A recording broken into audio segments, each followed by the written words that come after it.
உன் உடலை பெருக்கிக் கொள்வதற்காக இன்னொரு உயிரை கொன்னு அதோடைய ஆத்மாவை பிரித்து அந்த ஊனினை நீ தின்கின்றாயே.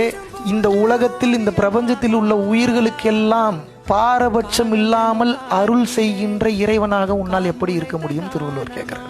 ஒரு ஆடு சாகும்போது, ஒரு கோழி சாகும்போது அதனுடைய பதிவுகள் மொத்தமாக அந்த இறைச்சியில் இருக்கும். அந்த பதிவுகளை உண்ணும் போது அந்த பதிவுகள் உங்களது கர்ம வினைகளை அதிகப்படுத்தும், ரஜோகுணத்தை அதிகப்படுத்தும். அந்த உயிர்களுக்கு மனித கறினா ரொம்ப டேஸ்ட்டாக இருக்குது, அதனால கூட்டம் கூட்டமாக போட்டு தள்ளி உங்களை சாப்பிடுது.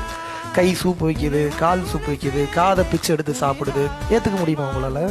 ஒரு வெண்டைக்காய் எடுக்கிறீங்க செடியிலேருந்து, அந்த வெண்டைக்காய் செடி அழிஞ்சிருமா? அப்படியே என்ன ஆகும்? மறுபடியும் தண்ணி ஊற்றிங்கன்னா மறுபடியும் வரும். அந்த செடி நீங்கள் நல்லா இருக்கணுன்றது தான் அப்படி கொடுக்குது, அது இறைவனுடைய படைப்பு. நீ ஒரு ஆட்டையும் ஒரு கோழியும் கொன்றுறீங்க, அந்த உயிர் அப்படியே போயிருமா? அந்த உயிர்னால வேற ஏதாவது ஒரு உயிர் வருமா? இறைவனை உணர்ந்தவன் ஒருபோதும் இன்னொரு உயிரை கொல் என்று சொல்ல மாட்டான். சிம்பிள், அவ்வளோதான்.